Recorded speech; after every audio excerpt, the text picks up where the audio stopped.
Are you constantly poor in the Cycle Frontier, with no way to farm some K-marks at a consistent rate?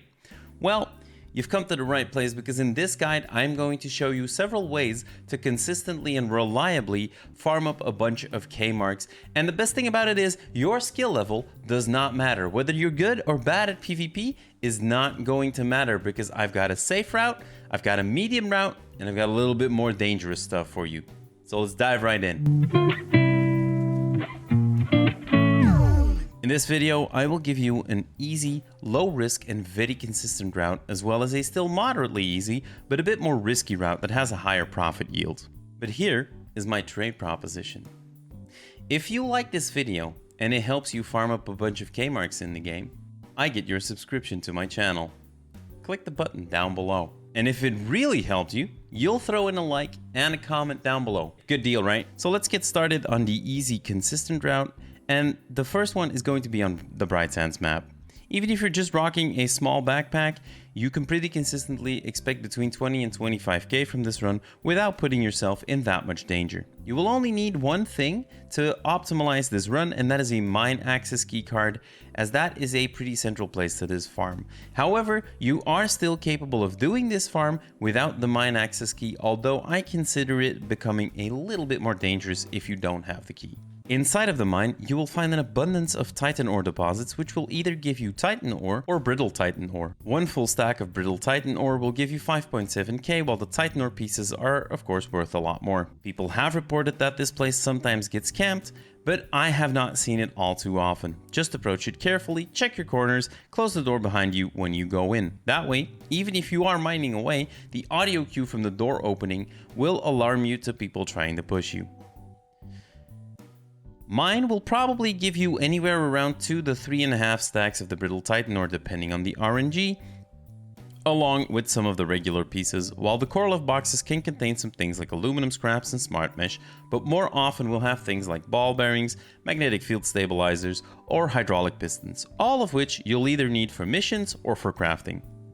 If you've cleaned out the mine and you have space left in your bag, the next place to hit up would be the mining entrance in the dig site, which also has an abundance of brittle Titan ore spawns. If you don't have a mine access key card, you should consider farming the entire dig site area, as it has another set of spawns outside and towards the corridor leading to Comms Tower. I would only do this if I don't have the mine access key, because this one would have me stick around in the same area, making a lot of noise for a pretty long time, which isn't always a good idea, especially if you are a solo player. Now, as a bonus, the dig site mining entrance has what I consider the easiest Jeff to farm in the game, as you can cheese him with the half open garage door like I'm showing you in the back roll right now. This is a run I would suggest you do if you are spawning in anywhere on the east side of the map all the way to the north. If you drop in Swamp or at Waterworks, doing this run would probably not be very time efficient, so I would probably choose something else to do for those runs. If you spawn any more west or in the swamp area of the map, you're probably going to want to run the second run that I have available for you in this guide. This one is going to bring a bigger profit than the brittle ore farm, but it will be a little bit more dangerous, as we will be hitting up a spot that draws some player attention, as well as running in the jungle where the wildlife can be quite terrifying at times. In this second run, the main focus is going to be on hitting up the focus crystal spawns in the jungle, while also hitting up Comms Tower and Jungle Camp as we're passing by them pretty much. This run can start in both directions, either spawning in at the jungle or spawning in Swamp or near Comms Tower, and it either hits up Comms Tower first or all the way at the end of the run. To fully optimize this run, having the server room access key and the armory key are very nice to have, as they will open up 2 loot rooms that will have very juicy loot. Let's say we start from Comms Tower, we hit up this building right here and hit the server access room, while also checking all 3 of the jackets in the building as well as the weapon spawns. It could be worth checking up on the roof as well if you're looking for things like circuit boards, radio equipment, CPUs, or interactive screens, as the roof have a couple of tech spawns. After hitting up this building, you could also hit the second building, but more often than not, the loot will not be that great or will be quite underwhelming.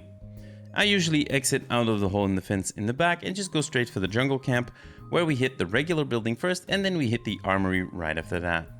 When we are done farming armory, we will head all the way to the back wall of the jungle and check for the focus crystal spawns. There's a couple of spots where you can find them, but they are usually defended by a Jeff, so be ready to deal with that. A PKR Maelstrom does a very efficient job at that, especially if you're hitting Jeff in his weak spot. That means hit him in the mouth while he's shouting at you. We keep following the back wall and we hit up any focus crystals we find until eventually we reach the jungle extract point near the dig site. If at this point your backpack isn't full, you can either choose to go to the dig site and get some of the Titan ore like we discussed in the previous route, or you can hit up the more spots in the jungle that also have focus crystals. Or if you're a real adventurer, you can even hit up the crashed chip. Because very close to the crashed chip, there are 2 stashes close by, and there's also of course a weapon crate and a bunch of other loot in the crashed chip itself. Crashed chip, however, is usually home to another Jeff, which is very dangerous in this cramped area, as well as a bunch of smaller creatures. It's also a place that fairly frequently will have players in it because it also has a quest item all the way in the cockpit. Now, the main strength of these 2 routes will be their consistency because they will be very easy to complete. You'll very easily be able to repeat this farm and it will consistently bring you in a solid amount of K marks. You're probably not going to hit an extreme jackpot unless you get really lucky, but it will consistently bring in anywhere between 20 to 40k depending on the size of your backpack. Now, if of course you are more of a high-end player and you want to take more risk for more reward, then I would strongly suggest going to the Crescent Falls map where the loot density and the loot value is just overall higher. However, that would be an entirely different guide, so if you guys are interested in that, let me know in the comments down below that I need to make a guide for that one as well. That's what I have for this one, guys. Don't forget to hit that subscribe button, click a like on the video, and let me know what your favorite farming route in the Cycle Frontier is in the comments down below. I will catch you guys in the next one. Bye-bye.